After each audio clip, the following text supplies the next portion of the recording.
Aujourd'hui, ça fait 25 ans que j'enfile les gants. Je vois bien combien ce sport peut transformer, peut apporter. Il y a des vrais parallèles dans la vie en entreprise, mais dans la vie quotidienne, dans une vie aussi d'entrepreneuse. Et donc, c'est tout ça que j'ai envie de partager, que ces 3 terrains dans lesquels j'ai pu utiliser ces leçons du ring, et c'est ce que j'ai envie de partager aux femmes, avec toujours ce message: montez sur le ring, n'attendez pas qu'on vous prenne la main. Vous trouverez des alliés, des gens qui vont vous soutenir, il y en a, mais par contre la décision d'y aller, elle ne dépend que de vous, quoi.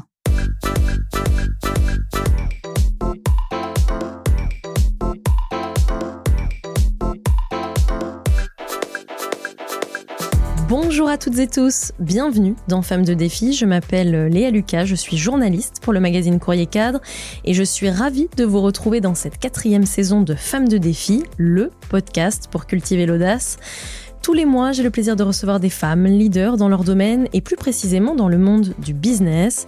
Elles viendront me parler de leurs obstacles, de leur capacité à rebondir, de leurs plus grandes réussites aussi, toujours avec pugnacité, talent et modestie. Et dans un second temps, nous évoquerons un sujet de société.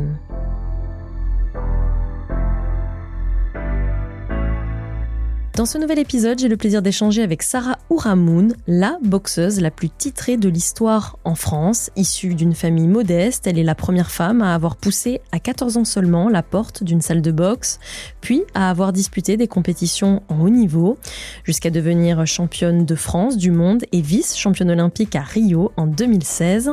Après plus de 200 combats, elle a mis fin à sa carrière, est devenue conférencière et entrepreneuse.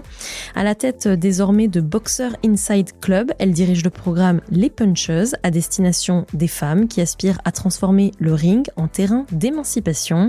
Alors, comment choisir ses combats, progresser, défoncer les portes a priori fermées, ne pas renoncer, frapper juste? C'est parti, saison 4, épisode 8. Bonjour Sarah Ourahmoune. Bonjour.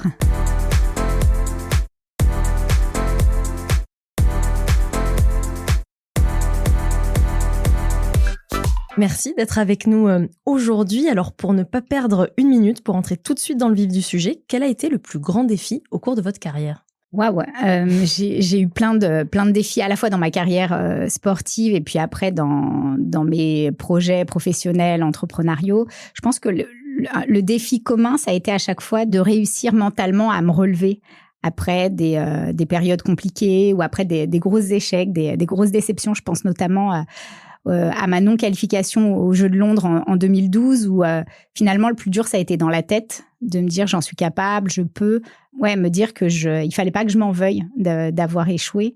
Et c'est cette résilience-là qui a été le plus gros défi.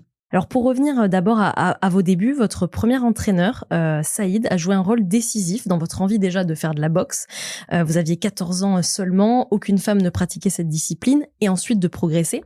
Alors selon vous, pourquoi est-ce qu'à ce moment-là, d'abord il vous a fait confiance? Pourquoi vous et pas une autre? Il aurait pu après tout vous dire non.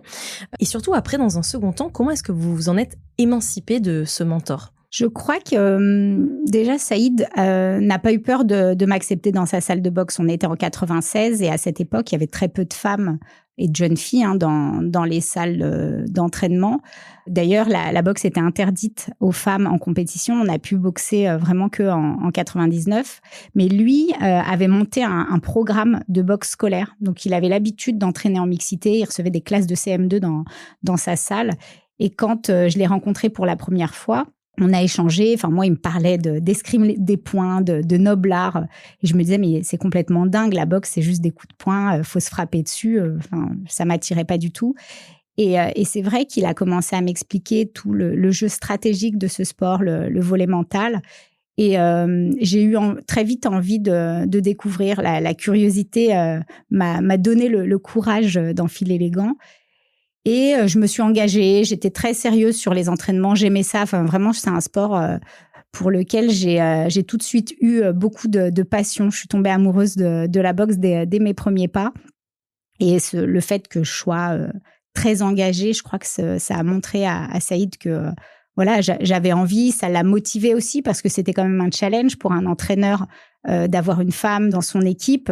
Et puis je crois qu'il a eu envie de me faire un peu de place, de me donner confiance et beaucoup de courage. Et c'est ce qu'il a fait. C'est grâce à lui que j'ai eu confiance.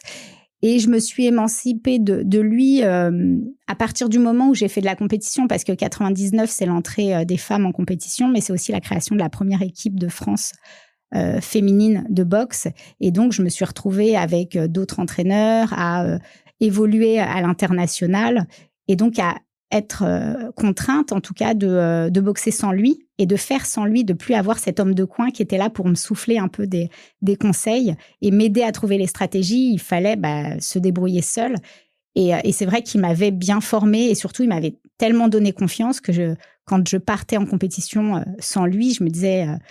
je suis prête. Et lui, d'ailleurs, me répétait tout le temps, Sarah, t'es archi prête. Et donc, voilà, je pense que je me suis émancipée et détachée de lui grâce à l'équipe de France et à cette nécessité, finalement, de construire seule. Et parmi, du coup, ce qui vous a appris, alors vous parlez dans votre livre Frapper juste, sorti en mai 2026 aux éditions Équateur, d'un enseignement notamment que vous retenez de cet entraîneur. Alors je vous cite, « Je restais souvent dans le périmètre de Saïd, qui était le seul, probablement, à être persuadé de ma légitimité, mais j'attendais trop de lui, qu'il me regarde progresser, qu'il m'encourage, qu'il me pousse à prendre des décisions que je devais prendre seule. Il m'a vite fait comprendre que c'était à moi de m'imposer. Le ring est une guerre constante d'occupation. Pour y entrer, on ne demande pas de permission, on n'explique pas non plus pourquoi on a besoin d'y être, on monte, on fait comprendre aux autres qu'ils doivent descendre. Je mettais beaucoup d'insolence dans mon attitude, cela m'aidait à assumer cette audace qui ne me ressemblait pas mais qu'il fallait incarner. » Fin de citation. Est-ce que vous diriez donc que c'est ce principal enseignement peut-être que vous retenez de Saïd ? Oui, c'est un des enseignements les plus précieux parce qu'en fait, dans les débuts, j'avais besoin de Saïd pour presque m'ouvrir la porte et m'aider à passer les cordes du ring. Parce que très clairement, quand j'arrivais à la salle, il y avait une 60aine d'hommes qui s'entraînaient et ils me regardaient un peu de travers en se demandant ce que je faisais là. Et lui criait mon nom. Dès que j'ouvrais la porte, il disait « Ah, il y a Sarah, regardez, applaudissez, la future championne ». Et donc, moi, j'étais hyper gênée. J'étais déjà une ado très introvertie. Et donc, j'arrivais, je lui disais « Mais qu'est-ce que tu fais ? Arrête !» J'essayais de rentrer discrètement et lui me mettait en avant, il mettait de la lumière. Et puis, quand il fallait monter sur le ring, c'est lui qui demandait aux boxeurs de sortir du ring. Et c'est vraiment une guerre d'occupation dans cette salle, parce que le ring, c'est celui qui a déjà prouvé qu'il l'occupe. La salle était ouverte de 17h à 22h, et il y a quasiment que les meilleurs, les plus audacieux, qui montaient sur ce ring-là. Et puis, dès qu'il y en a un qui sortait, un autre montait. Et donc, il y avait ce jeu-là de surveiller, d'essayer de prendre sa place, de pousser les autres vers l'extérieur. Et moi, au départ, j'étais pas du tout capable de le faire. Et puis, on comprend, en fait, en regardant un peu comment les autres fonctionnent, le mécanisme, ces codes, en fait, qui sont presque invisibles. Et j'ai appris en observant, en étant aussi à l'écoute de ce que Saïd m'enseignait, qu'il fallait monter et que personne allait le faire à ma place. Et donc ça, ouais, c'est un enseignement vraiment que je garde et que j'applique sur tous les terrains. C'est cet espace presque de pouvoir, de liberté, de visibilité. Personne ne vous prend par la main et vous emmène sur ce ring. Il faut décider d'y aller et trouver le courage de passer les cordes. Et alors, vous le disiez, ensuite, vous avez eu envie d'aller plus loin, de faire de la boxe en haut niveau. Pourquoi vous avez eu ce désir d'entrer dans la cour des grands, comme vous le dites ? Au départ, il y a eu beaucoup de curiosité sur ce ring. Je voyais beaucoup d'athlètes qui s'entraînaient dans ma salle, qui revenaient avec beaucoup de fierté, avec cette impression d'avoir grandi, d'avoir évolué. Le fait de vivre cette expérience, pour eux, ça a été très formateur. Et donc, voilà, ça a attisé pendant longtemps cette curiosité, sauf que je me projetais pas puisque je savais que c'était interdit. Et puis, quand on a eu l'autorisation de boxer, j'ai eu envie, moi aussi, de vivre cette expérience, ce ring qui, finalement, j'aime bien parler de sérum de vérité parce qu'en fait, on se révèle complètement. On ne peut pas se cacher quand on est sur le ring. Moi, ce ring, ça m'a vraiment révélée. Je fais mon premier combat en 99 et en fait, je me rends compte que j'aime la compétition et que je me transcende quand je suis dans cet espace-là, que quand le gong retentit, c'est un moment où je suis face à moi-même et j'ai envie de voir ce dont je suis capable. Et le haut niveau, c'est arrivé sans vraiment que je le projette. C'est-à-dire que je fais ce premier combat, je suis repérée, on me propose d'intégrer cette équipe de France. j'étais encore en junior, mineur, il y avait des femmes qui boxaient, mais dans d'autres boxes, la boxe française, des boxes pieds-poings, qu'on est allé chercher pour constituer cette première équipe de France et aller à l'étranger dans des pays où la boxe était bien développée pour les femmes, notamment en Suède, en Hongrie, au Canada, où les femmes boxaient depuis 1939. Donc, on était quand même très en retard.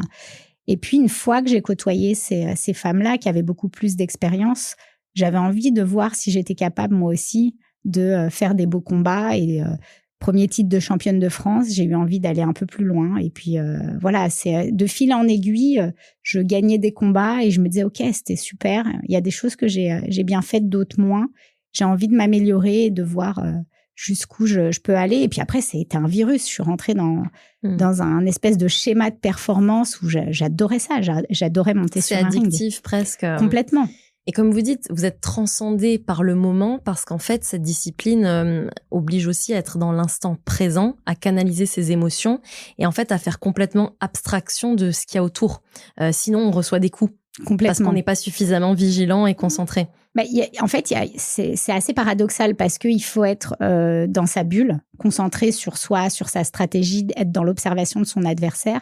Mais en même temps, on ne peut pas complètement ignorer l'environnement parce qu'il y a des juges, il y a des arbitres et on a les hommes de coin qui nous soufflent des conseils qui, eux, ont un angle de vue beaucoup plus large et qui peuvent parfois nous donner une ou deux clés qui peuvent nous permettre de gagner des points.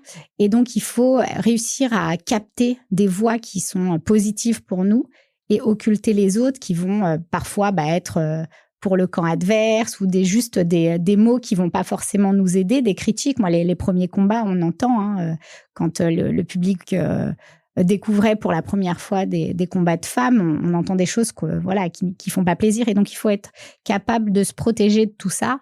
Et en même temps, on a nous-mêmes nos pensées parasites qui viennent un peu nous chahuter, le fait que on n'y arrive pas, on est un peu fatigué, on trouve pas la solution. Et donc, tout ça, il faut être capable de gérer en sachant que on est dans un effort ultra physique et donc il faut pouvoir s'entraîner pour garder en lucidité et avoir une stratégie qui tient et qui nous permette de gagner. Et alors du coup, en parlant de gagner, vous enchaînez justement les victoires jusqu'aux Jeux Olympiques de Londres. Vous l'avez dit, où vous auriez pu donc y participer, mais vous ne vous qualifiez pas. Vous racontez que le match qui aurait dû normalement vous qualifier, vous savez pas pourquoi, vous avez complètement perdu finalement vos moyens. Même aujourd'hui, peut-être que vous avez toujours du mal à comprendre ce qui s'est passé à ce moment-là. En tout cas, comment est-ce que vous avez géré donc cet échec, ce que vous avez considéré en tout cas comme étant le plus grand échec peut-être de votre carrière de sportive? J'ai mis du temps à digérer cet échec. Sur le moment, je comprends pas trop parce que je ressens presque une injustice en me disant c'est pas normal. J'étais là depuis le début. J'ai prouvé que j'avais ma place au jeu. Je fais partie des meilleurs dans ma catégorie. Et puis, le fait de perdre, je trouvais ça tellement injuste et j'espérais qu'on me repêche. Il y avait 4 places qui étaient distribuées plutôt à des athlètes de pays en développement. Donc, j'en faisais pas du tout partie, mais je me disais, on sait jamais, je représente quelque chose dans ce sport. J'ai tellement donné. Ça faisait 16 ans que je faisais tout pour vivre aussi ces Jeux.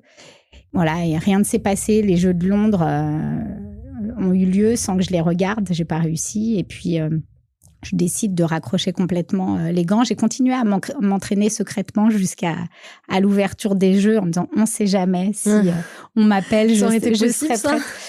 Honnêtement, je l'aurais su assez vite. C'était un peu du déni, quoi, finalement. Il y avait un peu de déni et puis j'avais besoin de continuer à m'accrocher à quelque chose parce que c'était trop difficile. Et par contre, la seule chose qu'on m'a proposée, c'était d'assister au combat, ce qui était impossible pour moi.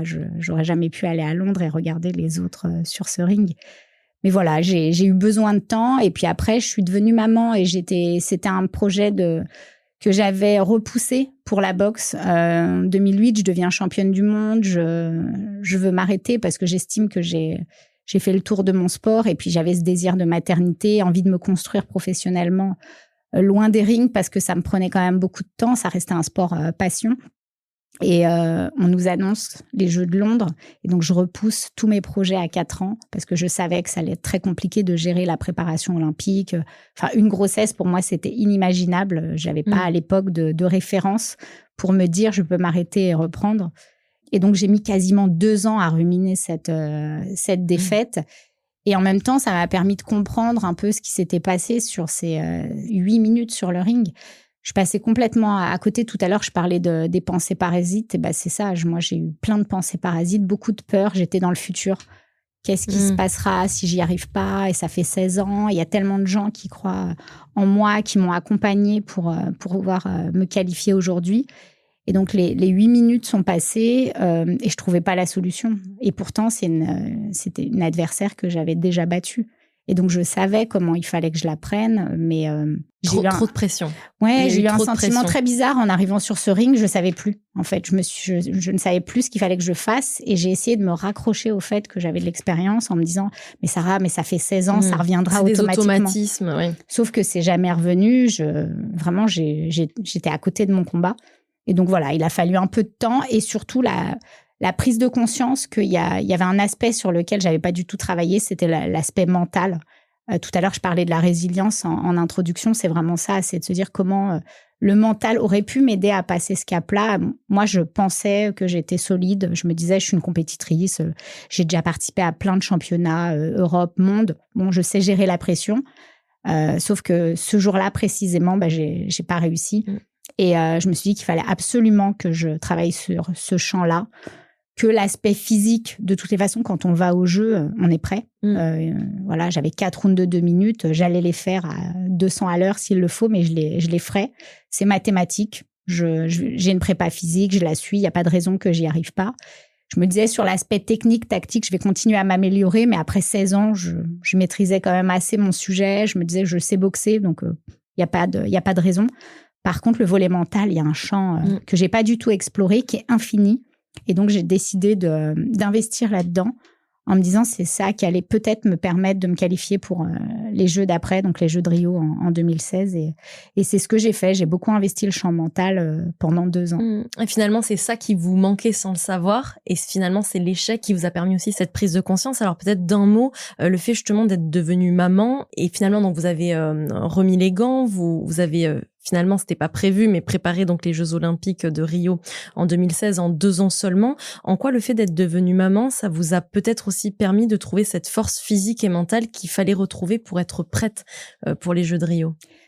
Déjà, ça m'a permis d'être beaucoup plus sereine. J'avais moins de stress, il y avait moins d'enjeux de performance. J'avais ma fille, je me sentais épanouie et heureuse.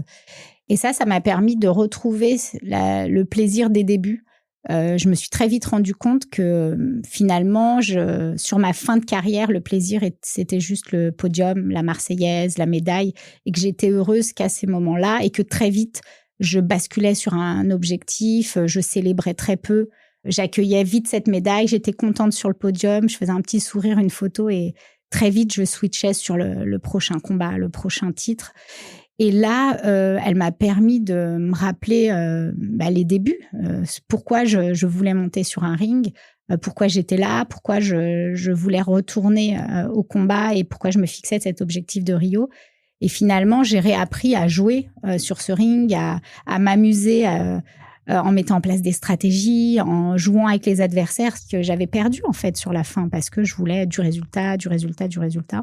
Et donc, c'est en ça que ça m'a rendue plus forte parce qu'à partir du moment où je me suis amusée sur ce ring, j'ai eu des sensations qui étaient assez dingues. Et on parle souvent du flow quand on est athlète.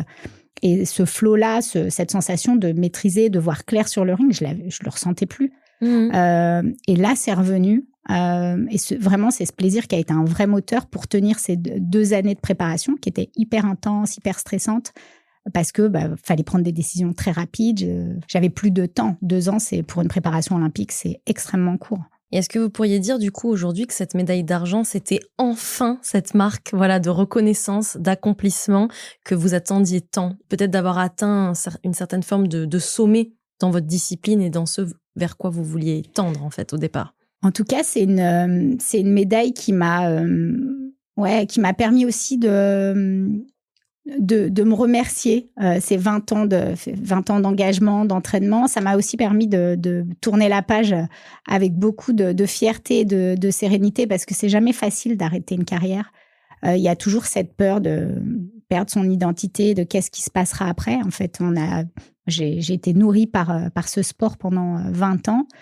C'était au centre de ma vie et puis d'un coup plus rien. Donc il y a un vide, il y a cette petite mort. Et moi en fait cette médaille, elle m'a permis de vite passer à autre chose et de tourner la page en me disant je suis fière, il n'y a pas de regret, je suis complètement accomplie. Je crois que ça a été le plus important pour moi. Et puis de me rendre compte aussi que finalement, ce ring m'a beaucoup appris. Au-delà des titres, au-delà des médailles, ça m'a vraiment construite. Et toutes ces leçons du ring, j'avais aussi envie de les partager autrement qu'en étant coach ou entraîneur, mais vraiment en me disant, il y a quelque chose de puissant qui s'est passé sur ce ring et à l'entraînement. Et ça, je me dois quand même de le partager parce que moi, ça m'a transformée. Et alors justement, en quoi aujourd'hui, en sachant que vous dirigez donc 3 salles de boxe implantées en Île-de-France, en quoi la boxe vous a-t-elle donc aidé ou vous êtes-elle toujours dans votre vie d'entrepreneuse ? Déjà, ça m'a donné beaucoup de courage. Le courage d'oser, le courage de parfois tomber. Ça m'a donné de la solidité parce que je sens que dans le quotidien professionnel, personnel, quand je prends des coups dans les situations où voilà, il y a de l'impact, je reste organisée. Il n'y a pas de désorganisation. Je me sens beaucoup plus solide et alignée. Ça m'a appris à tenir debout. Et puis il y a cette discipline, cette endurance, presque cette endurance de motivation. C'est-à-dire que la motivation, ça fluctue, mais moi je sens quand même que je me décourage pas. Il y a de l'engagement, il y a toujours de l'envie. Me rappeler aussi un peu des stratégies d'entraînement, c'est-à-dire me fixer des objectifs qui dépendent de moi et pas de l'environnement. L'environnement est là, ok, mais tout ne dépend pas de moi, donc je perds pas d'énergie en pensant à l'extérieur. C'est surtout ça, et vraiment ce sentiment de tenir debout et d'accepter d'être regardé, d'être secoué, d'être bousculé et de être fier de ce que je fais. Et tous ces enseignements, vous avez envie de les transmettre aussi aux femmes à travers le programme, donc les puncheuses. Pourquoi est-ce que vous les encouragez aujourd'hui à pratiquer cette discipline en particulier ? Parce que déjà, c'est la discipline que je maîtrise, parce qu'il y a tous ces enseignements aujourd'hui, ça fait 25 ans que j'enfile les gants. Je vois bien combien ce sport peut transformer, peut apporter. Il y a des vrais parallèles dans la vie en entreprise, mais dans la vie quotidienne, dans une vie aussi d'entrepreneuse.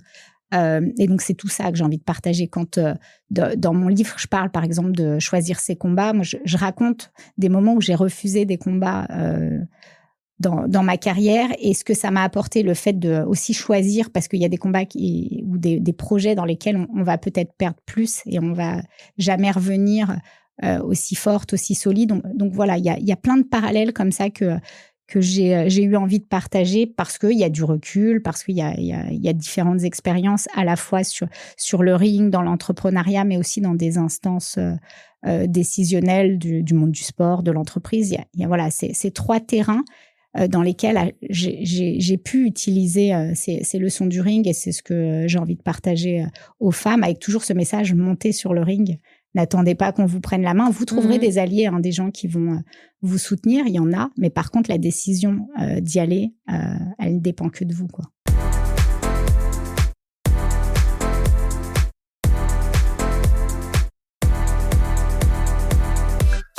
Maintenant, Sarah Ourahmoune, j'aimerais continuer donc de parler de ce programme et de votre livre en abordant cette question précisément. Comment prendre sa place en tant que femme dans le monde du travail ? Alors, je vous le demande parce que vous venez de le dire, dans votre livre, vous mettez en avant 12 grands enseignements que vous avez tirés de la boxe à mettre en pratique dans son quotidien, alors à la fois personnel et là, en l'occurrence, professionnel. Mais avant, pour commencer, je vais en lire quelques extraits, mais pensez-vous qu'aujourd'hui encore, il est plus difficile pour les femmes de s'imposer dans la sphère professionnelle ? Oui, je le pense vraiment, d'autant plus que je crois que une femme attend le bon moment, attend de se sentir légitime, ce qui est peut-être pas le cas de beaucoup d'hommes. C'est-à-dire qu'un homme, il va tout de suite se sentir légitime, et d'ailleurs, on va le regarder comme légitime jusqu'à preuve du contraire. Une femme va presque devoir prouver sa légitimité avant d'y aller. Donc ouais, il y a encore beaucoup de travail à faire, à la fois sur le regard que les hommes et même les femmes peuvent avoir sur elles. Et moi, j'ai fait ces erreurs-là, et c'est aussi pour ça que je partage à la fois mes erreurs et tous ces enseignements. Et alors, vous dites justement que c'est donc avant toute chose une question de posture, c'est le point de départ en fait finalement pour prendre sa place. Vous avez remarqué qu'entre deux boxeuses de niveau égal, lors d'un affrontement, les juges portent très souvent leur choix sur celle qui va avoir en fait une attitude de patronne, comme vous le dites. Alors dans votre livre, vous écrivez, je vous cite, « Tout ne se joue pas dans l'action. Sur un ring, la posture précède toujours le geste. Avant de frapper, avant même de bouger, tout se lit déjà. L'ancrage au sol, la position des épaules, la façon de respirer, la manière de regarder l'autre. Le corps doit parler avant la moindre intention. Il doit envoyer un message clair, plus fort que les gestes, plus fort que les mots. » Fin de citation. Mais alors du coup, comment faire concrètement? N'est-ce pas plus facile à dire qu'à faire? Est-ce que finalement, tout le monde peut devenir une patronne? Moi, quand je fais cette observation, je suis en Corée et j'observe 1300 combats. Et je me rends compte qu'à chaque fois que les combats terminent à égalité, donc 2 rounds pour l'une, 2 rounds pour l'autre, à chaque fois, c'est celle qui est arrivée sur le ring vraiment en patronne, qui sort des vestiaires vraiment avec une attitude, voilà, beaucoup de charisme et ce sentiment de solidité et de confiance. Et moi, j'étais pas du tout comme ça. C'est-à-dire que j'arrivais sur le ring avec un petit sourire et j'étais persuadée que il fallait que je commence à partir du moment où le gong retentissait. Et j'avais pas cette conscience que mon attitude pouvait impacter le résultat, le regard des autres, pouvait influencer même leur propre attitude. J'ai pris un coach, j'ai fait du théâtre pour travailler cette posture-là. Là, par exemple, dans le programme des puncheuses, un des objectifs que je leur fixe, c'est de monter sur un ring et de délivrer un talk qui va durer 4 minutes. Je leur demande de presque raconter un combat intérieur. Et je leur dis également que la posture précède la parole. C'est-à-dire que tout ce chemin où elles vont sortir du vestiaire et traverser la foule, monter sur le ring, ça va dire des choses. Et donc, je leur demande de réfléchir à ce qu'elles veulent raconter d'elles, ce qu'elles veulent dire. Et cette posture, enfin voilà, on le fait tous. On pose tous un jugement sur les personnes qu'on rencontre dans les premières secondes. Et donc oui, c'est pas facile, mais ça se travaille. Alors oui, c'est ce que j'allais dire. En fait, ça se travaille, mais pour moi, on peut pas tricher. C'est-à-dire que ce qu'il y a à l'intérieur de soi aussi, c'est la somme finalement de vécu, d'expérience. Et donc, il y a un moment donné, on peut pas non plus tricher sur ce qu'on renvoie. Donc, c'est pour ça que je me demandais, est-ce que vraiment tout le monde peut devenir un patron ou une patronne? Parce que si on pouvait tous être des leaders, finalement, ça se saurait. Et c'est pas le cas en réalité. C'est vrai, mais en fait, ce que je me dis, c'est que déjà, on n'a pas forcément conscience de la posture qu'on a et qu'on renvoie. Et moi, par exemple, le fait d'avoir été filmée et d'avoir vu mes entrées sur le ring, mes entrées sur scène quand je prends la parole pour des conférences, je me suis rendu compte que j'avais des attitudes, peut-être des tics aussi. Il y a des choses que je faisais, que je me touchais les cheveux. Pareil, quand je boxais, je touchais tout le temps mon casque et je donnais le sentiment que j'avais un problème. Et donc, les arbitres étaient concentrés sur ça. Et c'est des choses que j'ai travaillées à la fois avec un coach comédien qui m'a appris à travailler sur ma marche, sur mon attitude, sur mon regard, sur mon port de tête, mais aussi avec la préparation mentale, parce que j'ai beaucoup travaillé ce volet-là, comme je l'expliquais. Et le fait d'avoir travaillé sur ce champ-là, ça m'a permis de gagner en confiance et donc d'avoir un sentiment très positif quand je montais sur le ring. Et réel.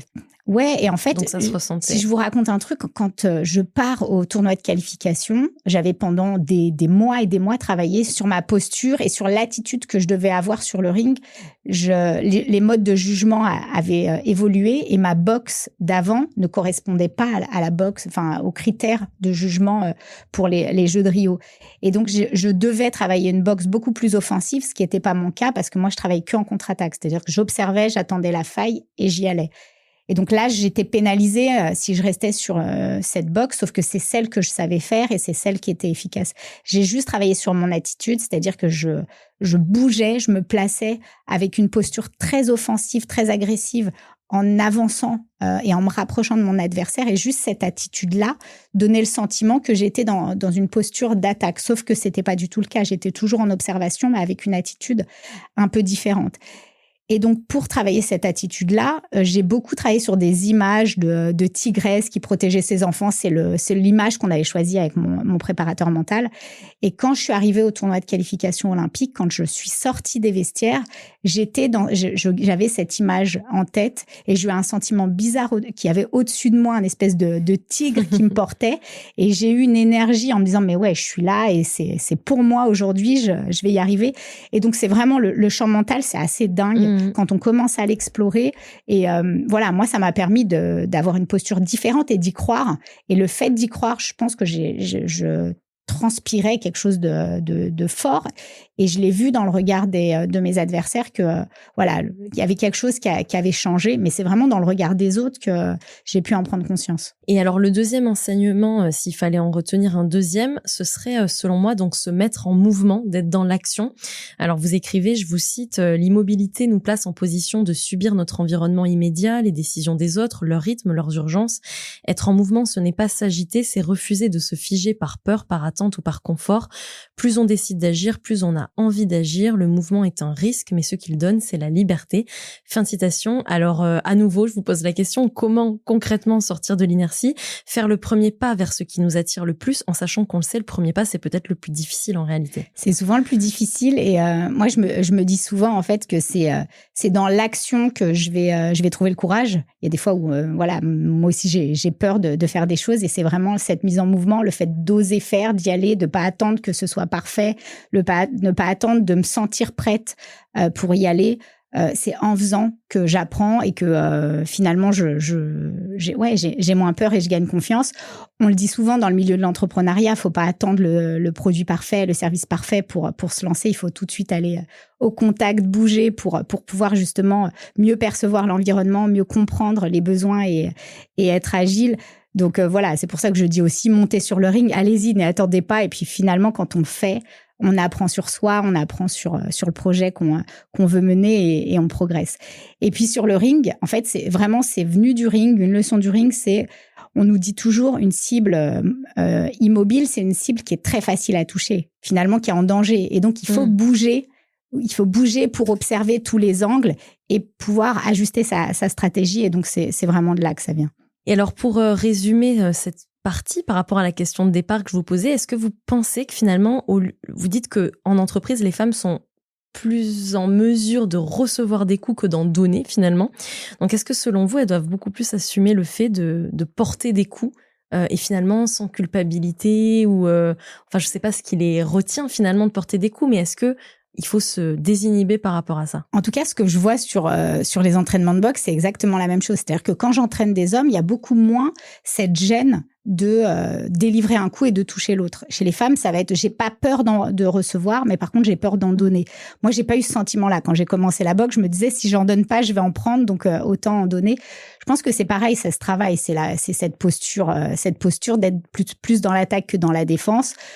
Sur un ring, on dit toujours la meilleure défense, c'est l'attaque. Et donc, j'ai envie de dire, dans le milieu professionnel, je crois profondément que parfois, il faut pouvoir attaquer pour mieux se défendre. Pour terminer, Sarah Ourahmoune, je vous pose quelques questions courtes et rapides. Vous me répondez par un mot et un seul. C'est parti. Si vous deviez résumer vos sensations sur un ring, quel mot choisiriez-vous? Plaisir. Si vous ne deviez partager qu'un seul de vos rituels pour se mettre efficacement dans sa bulle, pour se concentrer et performer, lequel ce serait? La respiration. Si vous deviez définir votre propre leadership, comment le qualifieriez-vous? Le choix, le fait d'oser choisir, d'accepter, de décider par moi-même. Si vous ne deviez retenir qu'une sportive inspirante, qui ce serait? Marie-Josée Pérec. Si vous ne deviez citer qu'une qualité professionnelle, laquelle choisiriez-vous? La curiosité. Si vous aviez un super pouvoir au travail, ce serait quoi? Waouh, quelle question intéressante. Un super pouvoir au travail, celui de bien faire passer mes messages, de faire en sorte que tous les messages que je transmets, en tout cas tout ce que j'ai envie de transmettre, ce soit bien reçu et bien compris. Si vous ne deviez retenir qu'un conseil reçu au cours de votre carrière, lequel ce serait? Fonce. Enfin, si vous étiez ministre des Sports, que feriez-vous en premier? Je développerais davantage le sport à l'école et le lien avec les clubs. Pour finir, auriez-vous un conseil à donner à celles et ceux qui nous écoutent pour faire preuve d'audace dans la vie, avancer avec confiance? celui de continuer à être en mouvement, d'oser avancer, de monter sur le ring sans attendre que tout soit parfait. Merci beaucoup, Sarah Ourahmoune. Merci. Nos auditeurs peuvent donc retrouver dès à présent votre livre, Frappez juste, sorti en mai 2026 aux éditions Équateur, en librairie et en ligne. Merci également à vous de nous avoir écoutés. C'était le 8e épisode de la saison 4 de Femmes de Défi. Si vous l'avez apprécié et que vous souhaitez nous soutenir, je vous invite à liker, commenter, partager. Vous pouvez également découvrir les autres podcasts produits par Courrier Cadre sur notre site et nos réseaux sociaux. À très vite.